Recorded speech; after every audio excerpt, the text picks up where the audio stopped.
हाँ। और हम केस के पार्ट 2 में है, केस के पार्ट 2 में है। उस दिन क्या बताए थे आप लोगों को? उस दिन बताए थे आप लोगों को पार्ट 1 मतलब केस किसे कहते हैं, नॉमिनेटिव केस और ऑब्जेक्टिव केस। आज जानेंगे हम पोसेसिव केस के यानी संबंध कारक के बारे में। संबंध कारक किसे कहते हैं? When a noun shows its relation with or possession on another noun is in possessive case। अर्थात जब कोई नाउन अपना अधिकार या संबंध, अधिकार या ध्यान दीजिए, पोसेशन का मतलब होता है अधिकार, रिलेशन का मतलब होता है संबंध, किसी दूसरे नाउन के साथ दिखाता है। मतलब एक नाउन का संबंध जब दूसरे नाउन के साथ होता है, ठीक है, या अपना अधिकार या संबंध दिखाता है, तो उसे क्या बोलते हैं हम? उसे बोलते हैं पोसेसिव केस।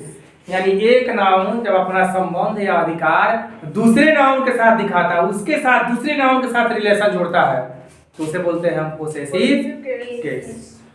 जैसे देखिए यहाँ पर, this is Ram's book. Ram भी नाउन है, प्रॉपर नाउन है ना जी। अब बुक भी नाउन है, कॉमन नाउन। तो इस नाउन का संबंध इसके साथ है, यह राम की किताब है, यानी किताब का संबंध किससे है? राम से। और राम का संबंध किससे है? यानी यह राम की किताब है। राम इस किताब पर अपना अधिकार दिखा रहा है, यानी पोसेशन दिखा रहा है। इस किताब पर किसका अधिकार है? राम का। यह राम की किताब है, यह भी नाउन, यह भी नाउन। ए वाला नाउन अपना संबंध इस वाले नाउन से जोड़ रहा है, समझ रहे हैं? यह क्या है? यह है पोसेसिव के, जो एपोस्ट्रोफी एस लगा हुआ है, इसका मतलब होता है कार्की के, यह बन जाएगा पोसेसिव। ठीक है, आगे देखिए, सी इज हिज वाइफ, वह उसकी पत्नी है, वह उसकी पत्नी है। देखिए यहाँ पर। अच्छा, एक और चीज, नाउन या प्रोनाउन भी हो सकता है, नाउन और प्रोनाउन। जब एक नाउन या प्रोनाउन का संबंध बाद में सुधार कर लीजिएगा, जब नाउन या प्रोनाउन का संबंध दूसरे नाउन के साथ। देखो यहाँ पर सी प्रोनाउन है, सी क्या है? प्रोनाउन। इसका संबंध किसके साथ है? His wife. देखो ये वह उसकी पत्नी है, तो देख लीजिए जो उसकी, यह क्या हो गया? यह हो गया possessive case. This is the leg of the table. यहाँ पर देखिए, यह टेबल की टांग है, लेग, यह भी नाउन है, अ टेबल यह भी नाउन है। इसका संबंध इस टेबल के साथ है, ठीक है, तो क्या हो जाएगा? पोसेसिव केस में आएगा। यानी यहाँ पर जो ऑफ है वह हो जाएगा पोसेसिव केस में, या जो ऑफ है वो किस केस में हो जाएगा?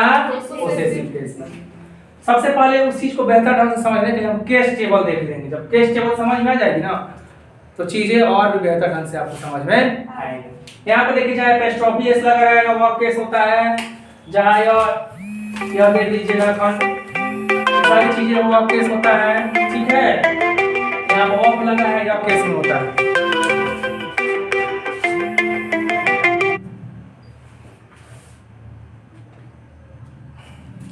आगे देखिए, तो केस टेबल में हम सबसे पहले जानेंगे क्या होता है नॉमिनेटिव केस, क्या होता है possessive case, objective case. Possessive case को आगे जाके दो भाग में बांट देते हैं, पोसेसिव एडजेक्टिव, पोसेसिव प्रोनाउन, ठीक है। यानी दोनों को एक साथ पोसेसिव केस कहेंगे, लेकिन जब हम माइनर रूप से उसको जानेंगे और भी सूक्ष्म दृष्टि से देखेंगे, जिसमें दो भाग होता है, possessive adjective, possessive pronoun. I का possessive adjective my, possessive pronoun my, objective case मी।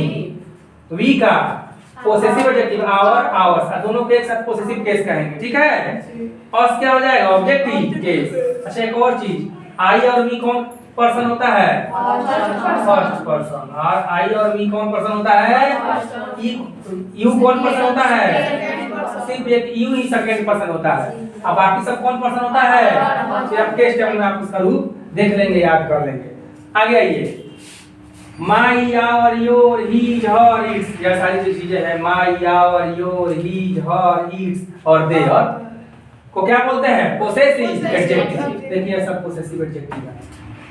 इसका प्रयोग नाउन के पहले किया जाता है। याद रखने वाली बात है, इसका प्रयोग जब भी होगा तब कहाँ होगा? नाउन के पहले होगा। यानी बिना नाउन के इसका प्रयोग आप नहीं कर सकते हैं।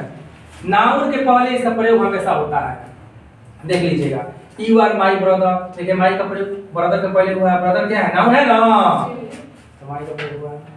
सीता इज हिज वाइफ, देखिए वाइफ नाउन है, नाउन के पहले हिज का प्रयोग हुआ है यहाँ पर। हस्बैंड के पहले हर का प्रयोग हुआ है। टेल के पहले इट्स का प्रयोग हुआ है, हैं? हाउसेज के पहले देयर का प्रयोग हुआ है। हाउसेज क्या है? नाउन है ना जी। यहाँ पर टेल क्या है? नाउन है ना। हस्बैंड क्या है? नाउन है। हाउसेज क्या है? नाउन है। यहाँ पर कंट्री के पहले किस चीज का प्रयोग हुआ? और का प्रयोग हुआ है। कंट्री क्या है? नाउन है।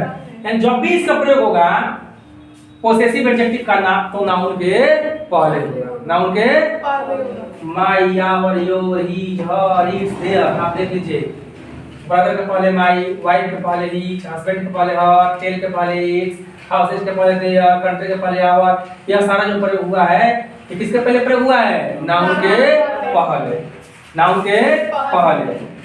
देखिए ये भी इज है, ये भी इज है। अब दोनों में हम डिफरेंशिएट कैसे करेंगे कि भाई इसका प्रयोग कहाँ होगा, इसका प्रयोग कहाँ होगा?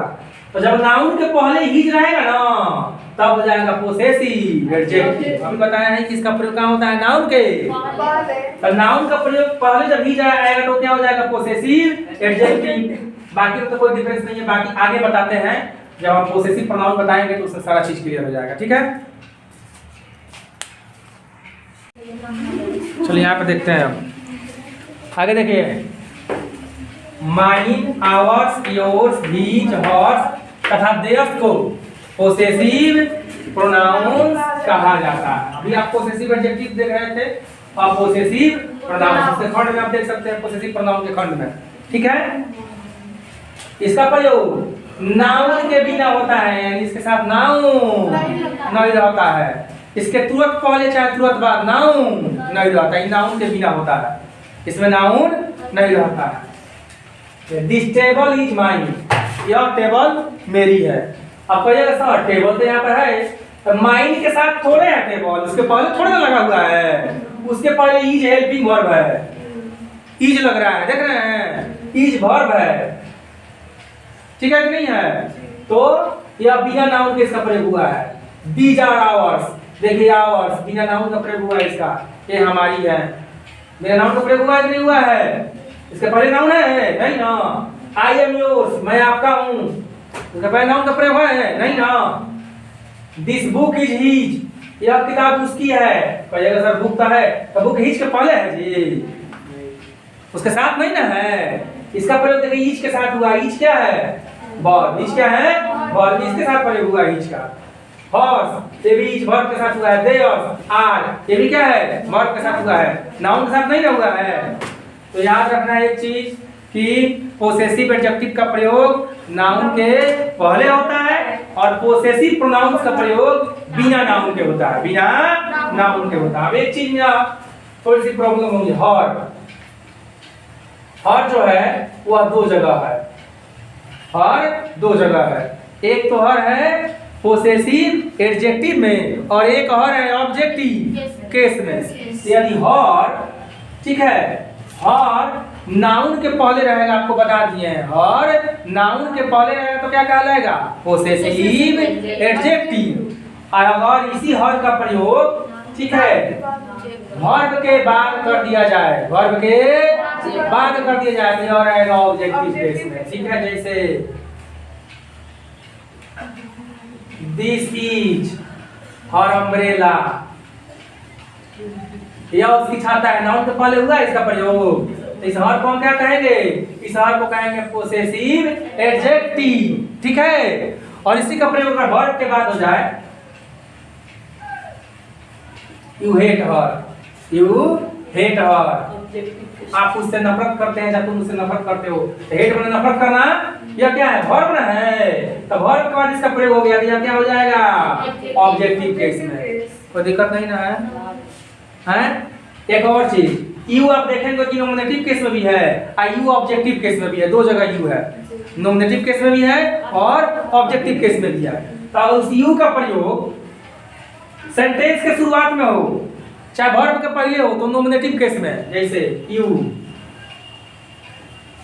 You love her, you love हर। तो लव के पहले यानी वर्ब के पहले इसका प्रयोग हुआ है तो क्या हो जाएगा नॉमिनेटिव केस में। ऐसी यू का प्रयोग होगा आई लव यू। देखिए लव यानी वर्ब के बाद इसका प्रयोग हुआ है तो ये क्या हो जाएगा ऑब्जेक्टिव केस में। कोई दिक्कत नहीं ना है।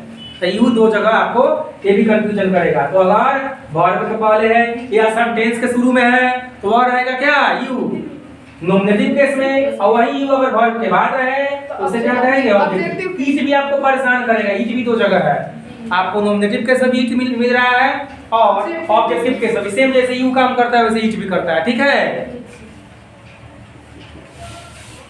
इट इज माई, यह मेरी है। देखिए यह सेंटेंस के शुरुआत में है, क्या हुआ जी नॉमिनेटिव केस में। अब वर्ब के बाद रहेगा ना यू लाइक इट, आप इसे पसंद करते हैं। देखिए वर्ब के बाद है यह ऑब्जेक्टिव केस में, तो कोई दिक्कत नहीं है। फिर से एक बार समझाते हैं। और आपको दो जगह परेशान करेगा।